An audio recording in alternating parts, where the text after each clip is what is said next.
আনন্ত রাধিকার বিয়েতে কত টাকা নিলেন বাদশাহ? আগামী ১২ই জুলাই ৪ হাত এক হচ্ছে ভারতের শীর্ষ ধনী মুকেশ আম্বানির ছোট ছেলে আনন্ত আম্বানি ও শিল্পপতি বীরেন মার্চেন্টের মেয়ে রাধিকা মার্চেন্টের। তাই তো আম্বানি পরিবারে এখন উৎসবের আমেজ। আনন্ত রাধিকার বিয়ের আনুষ্ঠানিকতা চলেছে বছর জুড়েই। বাড়ির ছোট ছেলের বিয়ে বলে কথা, আয়োজনে যেন কোনো কমতি রাখতে চায়নি আম্বানি পরিবার। জামনগর থেকে ইতালি গত ৪ মাস ধরে প্রাক বিবাহ অনুষ্ঠান চলার পর এবার শুরু হয়েছে বিয়ের মূল অনুষ্ঠান। গত শুক্রবার আনন্ত রাধিকার বিয়ে উপলক্ষে একটি সঙ্গীত আয়োজন করা হয়, আর সেখানেই পারফর্ম করতে সুদূর মার্কিন মুলুক থেকে উড়ে এসেছিলেন পপ তারকা জাস্টিন বিবার।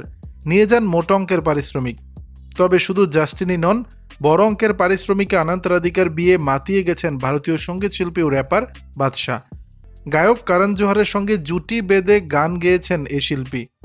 এদিন পাঞ্জাবি গানের আবহে জমে ওঠে আনন্ত রাধিকার প্রাক বিবাহ অনুষ্ঠান।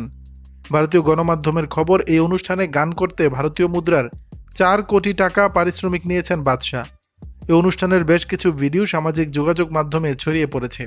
উল্লেখ্য, আনন্ত রাধিকার এই সঙ্গীতানুষ্ঠানে গান গাওয়ার জন্য ৮৩ কোটি টাকা পারিশ্রমিক নিয়েছেন জাস্টিন বিবার। এর আগে গুজরাটের জামনগরে আয়োজিত আনন্ত রাধিকার প্রাক বিবাহ অনুষ্ঠানে পারফর্ম করেছিলেন পপ তারকা রিহানা।